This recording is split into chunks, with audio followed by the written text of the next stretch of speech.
Hi, my student, I've got Chord Hugo 2 has just arrived, so let's get it out of the box. Oh, now this is a big one because, well, it's actually a big box. It's quite thick, considering how big the Hugo 2 is. This is a big deal because the Hugo, started a Chord into being very popular on headphone and the like with their Hugo, but of course it had, many things that people weren't happy about. The USB input was, could do with a bit of improvement. There's some other features, like you wouldn't remember it's how you set it up in the volume with power off and power on, sort of put it at line out, just about line out mode. So having this arrive is actually a really big deal because they fixed pretty much everything that's needed to be fixed and made it better for IEMs and larger range of volume control. And importantly, more power, more headphone power, more power for lower output impedance. We have more computing power inside for a better DAC experience, and so some people are calling it the Mini Dave almost because of its it reminds me when I tried it out in Tokyo for half an hour. Pinched one that John Franks had at the table, and I plugged into some Stax gear and some Hi-Fi Man gear and had a really good time listening. So, and indeed, so I can share those impressions now that it does remind me a lot of my quick experience with the Dave, which I didn't do a video on. Anyhow, let's just check this out. So I'm really keen to get this here. So I've got some big DACs to compare it to. And, well, looking at the back, we can see it's got dual batteries like the original Hugo. It's got a new Xilinx FPGA in there, which has got Rob Watt's special pulse array DAC software on there, and a 49,152 tap filter, which is just like a ridiculous amount of power. I mean, the Hugo had 2,048 times oversampling. This has I don't even know what. And it's just, just use a bigger hammer factor in extreme. It'll take up to 760k PCM audio and DSD512. Well, I mean, it's kind of a useless thing to have DSD512, but 8 times DSD playback is pretty epic. I mean, for people who do care about those things, it's available. Okay, 4 tone filter options. Now, the big deal about the Hugo versus the Mojo was that he changed the filters slightly to make it more kind of listenable for people who thought the Hugo sounded a bit cold. So you've got 4 filters in there, which we'll go into detail on later, and you've got 3.5mm 1/4" output. And now you have, it includes a remote control. So people were plugging them in as a desktop amp, desktop DAC amp, even though it was designed as a portable, and so now it's allowed for that too. So it's almost a mini TT in a sense. It should drive up to 800 ohm headphones and connects via everything in the kitchen sink, including Bluetooth with aptX input. So I'm just pulling out the accessories. And apologies, this room is a bit dark because it's in the evening. I just want to get the unboxing done. So, we have shiny instructions and a lot of stuff in the box. Okay, instructions, digital to analog converter and headphone amplifier. So now we have lots of color codes to remember, which I'm going to go into in detail. And, I was told specifically play with the filters and get used to the color settings. Now with the volume, of course, on the old Hugo and Mojo, you sort of had to get used to the different colors. So you have colors for the battery, you have colors for the input frequency, whether it's CD quality up to DSD. You have whether it's charging or not. You have the volume control goes through a rainbow. You have which input is being used. It's all nuts. Look how many colors you have in this thing that you have to remember. It is pretty crazy. Anyway, I've got to figure that out. And it's got instructions to the remote control now as well to remember. Okay, that's just epic level of color craziness. I think my kids would love it. I reckon my kids could figure it out faster than I could. I'm getting to that stage in life. We have a charger. Now they've fixed one issue. I've seen people blow up the old Hugo plugging in the wrong charger. Now it charges off USB, there's no problem. We have plug adapters for the charger. We have an OTG cable, presumably. We have a requisite white cable, of which I have a stack already, for connecting to the computer, I guess. The remote. The remote's pretty big. I mean, look at the unit. Look how big the remote is. Anyway, we have the requisite inexpensive optical cable, same kind of thing as before, and a smaller optical cable. I have some nice optical cables, so I'm going to use those, but they should do the job. We have batteries for the remote. Oh, that's cool. Okay, so now getting onto the unit itself, I shall go into much detail with an old Hugo side by side. So I've got my original Hugo 1 alongside to compare with the Hugo 2, as there have been some considerable changes in the layout. Now we've got a volume control in the same place. We have a little window with indicator lights in the same place, but some of the indicator lights, like this one which shows the sample rate, have been replaced by indicators under the buttons. Now, also externally there have been some significant changes. If we flip it up for a start, on top we have, now the original Hugo 1 had power was via a kind of regular power socket and a charger. The problem is if you plugged in the wrong charger with the wrong voltage, you blow the power circuit and you kill the device. Now of course you've got a Mojo style USB 2 socket which you just use for power, and you need a 2.1 amp or greater charger. Basically the maximum charger available. I used a 2 amp iPad charger and it wouldn't fully charge this. It would sort of half charge it, but if I left it on all day, eventually the battery would run out, and I found that the hard way. So you need a beefy charger for that, but at least you don't have the risk of blowing anything up if you use any kind of regular charger. Also, the power button, of course, has been now on top, and now we have labels. Everything is labeled. Isn't that fantastic? Other than the volume, I suppose. And so now we know what's going on with the buttons. Also, of course, the buttons here for input selection is now on top. The crossfeed is now on top as well. This is XPHD of all things.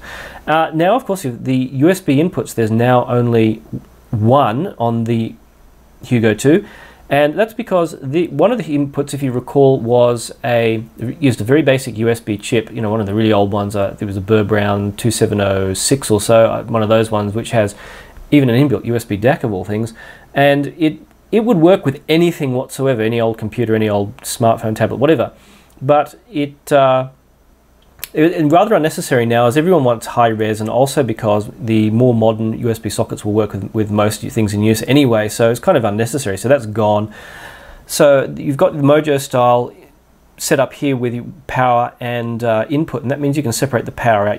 This only has to, I don't know if it's true like the Mojo, but it probably only just needs a very basic charge to show on the USB to show that it's connected. I'm not even sure that's necessary. And you've also, interestingly, on the front, you've got a couple of screw holes here, as eventually, I guess, there will be a poly equivalent to bolt on here to use with the Hugo 2 to make it kind of the ultimate portable source. Anyhow, onto the other side, we have outputs, and they've changed a little bit. Now, of course, inputs and outputs are mixed here on the Hugo 1 and the Hugo 2, much the same, 6.3mm on one end, or your standard quarter-inch one, 3.5mm, now flush, you'll be very pleased to know. So if you've got one of those big chunky Canair jacks or something and some crazy cable, you'll be fine. And you have, still you've got your flush RCA sockets, so they're a bit wider spaced, but they will work with some plugs but not others. My big chunky ALO cables are a no-go, but my Moon Audio Silver Dragons with their WBT plugs are a really nice fit. Now the other 3.5mm headphone socket has been replaced by the coaxial input, which is no longer an RCA like on the Hugo 1, but is now a 3.5mm socket. Now you can use a standard TS, which is just tip and sleeve input, which is what I've have on an adapter cable. But this actually has dual coaxial input, so you can use one of their Chord scalers like the Bluetooth CD player, and you actually use with a special cable, you can actually have the dual coaxial input necessary to plug in one of their scalers into the Hugo 2, which is pretty amazing. Kind of very unnecessary. I don't know who the heck would do that, but you can do it if it ever happens that Chord makes it a smaller size scaler. I mean, if they could make a scaler that's the size of a Hugo, imagine a double thing with almost Dave-like power. That'd be pretty amazing. Anyway, you've got your optical input, which is now flush as well, so no issues with chunky plugs there. So they've cleaned things up a little bit, but you do lose one output as a result. Anyhow, that leads to the top, and I'll put these back around the other way. So now, of course, you've got all your everything on top here with indicators, much like a Super Mojo. So with the Hugo out of the way, and you also have the remote control, which is obviously the IR receiver under here. So powering it on, and you get a light show. We'll just do that, and we can watch the pretty lights glowing as everything flashes and powers up. Now you have two settings. You can actually, if you find the lights too bright, and they do get very bright at in the evening, if I turn all the lights off in my room, they really glow. And how our eyes perceive light, of course, is different to how lights put out light. So they have if you press two of the buttons simultaneously, the crossfeed, I always get mixed up which is which, crossfeed and filter, that was it. Crossfeed and filter simultaneously. I don't know how well it will show on the camera, but they're glowing only very slightly now. I think if I'd have to turn off all the lights in here to really show it, but I can't see on my little monitor if you can see them glowing at all, but we'll just hope that you can. Anyhow, at nighttime, even in a black room, that minimal light setting is really, really minimal. It's absolutely perfect. You can barely even make out what colors these are showing. That's the only problem. But good of them to include that option, because, you know, these things, you know, a couple of LEDs can glow really, really bright, especially if you're in a dark room, or, you know, you have it as your bedside rig or whatever like that. But again, we've got our usual colorful volume control, which, you know, goes down. It's much the same kind of thing. It goes almost off at lowest volume and then scales up to a good old white, which would output about 6 volts, which is going to be very, very unpleasant for just about anything you plug into it, including headphones, and will clip if you try and plug in HE6s or Susvaras, so don't go there. As always, you can power it on. You have, of course, your fancy instructions here, which show all the various different ways. I should do it around the camera way. Different ways you can power it on to line level. Line level doesn't do anything other than set a fixed volume. So if my advice is ignore that, unless you're plugging into a Chord devices, their line level is 3 volts. And I think 3 volts was somewhere around this, maybe around this higher setting. And I think 2 volts, which is the standard, was somewhere around green. So what I advise doing is, now if you have an amp which has a volume control where the volume control is on the input and you're using it with an amp, then you can set it to whatever you like, so you can make the volume control adjustable as you please, or you could actually turn the volume all the way down, max your volume, and use this as a volume control with a remote. Now, the other thing, if you have a volume controlled amp which the volume is on the output of a gain stage, like an Audio GD Master 9, which I have here, you don't want to overload the input stage because there's no control on that, and you want to set it to about the 2 volt mark. So just be advised that some devices for lower distortion do have volume control after a gain stage and not before. So something to be worthy there, but you literally wouldn't bother with a fixed line setting. I just set it as whatever works for your system. And so most of this stuff I'm going to say is in the instructions. So you have your multiple levels of crossfade, and again, you know, like the rest of it, you just have your red, your green, your blue as before, except they're indicated here and not in here, like in the Hugo 1. And off. Now the interesting thing that came up about this, and I'll talk more about the sound later, is that with the crossfeed on, it sounded like there was more bass. Now if you listen to a Hugo before, the spaciousness can make things sound a little bit thinner than they really are, and it makes the sound the bass seem to be a little bit weaker. And there's a good explanation for this, a genuine technical explanation for this, but turning on the crossfeed can actually make it seem like a bit warmer, especially if you feel like, oh, the bass is a bit thin with whatever you plug it into. And you don't have to turn it on very high, but I just find turning on a red made things sound almost a little bit warmer, which is an interesting effect of that. But if you do have widely spaced music like old Beatles stereo, or you know, a lot of your old recordings which are just kind of mixed in left and right, then that's a very handy thing to have. That's the kind of music a lot of people buy these to listen with, in my opinion anyway. The input, of course, you have your usual input selection. If you're familiar with the Hugo, now the Mojo doesn't need this because it's auto input selection, but it's the same as a Hugo. You have white was USB, yellow. You have the 2 different coax inputs. You have yellow is one coax, red is the second coax, which corresponds to which ring on a TRRS plug. That's the 4-pole 3.5mm plug. So each ring has a different one. So if you're making your own cable, you can actually make one cable for one and one cable. You can actually make a split cable to have 2 different source inputs on the coax. I don't know if it's worth trying. It might cause some interference issues, but you never know. It may work. But the double input, and there's also one for using both inputs at the same time, but you have your usual optical on green and your blue for Bluetooth. And now this has aptX Bluetooth like the original Hugo 1. Unfortunately, no aptX HD. But, you know, we can, small things like that, maybe though there's no aptX HD, eventually once they make the poly-like add-on for this, then that'll become a fairly redundant, necessity for that will become fairly redundant. Next is the filters. Now the filters are a little bit interesting. Now, with the Hugo, it had 26,000 taps, which is an astronomical number, and 2048 times upsampling, essentially 2048 times upsampling, which is, you know, your normal DAC upsamples 8 times or 16 times at the most, or does something fancy like goes to DSD, you know, 10 times DSD or something like that. No, these things had this ridiculous amount of use a bigger hammer factor. It's like saying, instead of just going down to the shops in a car, it's like going down to the shops by taking a super tanker. That's the kind of difference in kind of computing power. This uses 49,152 taps.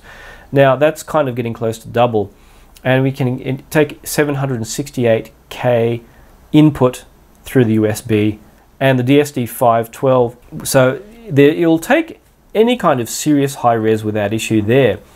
And although there's no music in that kind of format, I guess that's mainly for if you're going to be using it with other gear. You wouldn't want to upsample with other gear because the technology in this is far more sophisticated. But it has, you know, it's future-proof whatever you use it with, so at least they've considered that. Now, in regards to that, this is where the filters come in. Now, you have what we might call the Dave filter here, which is default white setting. Then you have, that uses 256 FS, which means that instead of 8 times oversampling, you have 256 times oversampling, which is then oversampled again, or up or oversampled again, to give you your 2048 times total. And if you find this filter is a basic linear phase filter, and I won't get into filtering before, but into much detail, but the whole deal about, you know, using impulse responses and pre-ringing and post-ringing, well, impulse responses don't exist in music, so the whole thing about pre-ringing and post-ringing causing distortion is absolute bullshit. Again, needs a longer explanation, but essentially this will show a large amount of pre and post-ringing from an impulse response, and again, impulse responses don't exist in music, so it's not a problem, it's actually the correct behavior. So this is a pure, if you're the pure objectivist type, this is a pure objectivist kind of filter, but you know, there's no issue with sound there. If you like the Mojo's slightly warmer touch, hit the green and it becomes a slow roller filter, a bit more linear phase, which is technically slightly worse, but probably slightly warmer sounding. Now I switched to this, and there's no click or anything. You don't hear any change at all. It's very subtle, and I think only mostly kids with who can hear up to 20 kilohertz or thereabouts could probably make out any real difference, and it would depend on the music. But it's just an ever minute touch, so a bit warmer. Now you can also switch to a 16 FS filter, which is the red linear phase, and pressing it again will give you a darker red, which is the rolled off version of the 16 FS, so it kind of makes it sound more mellow, only very slightly and very subtly, but that's what it does. I did most of my listening with the stock setting because that probably is the Hugo 2 performing at its best, and it, you know, it's the main characteristics of the sound that came through, and I was mainly concerned with, you know, the performance of the Hugo 2 itself.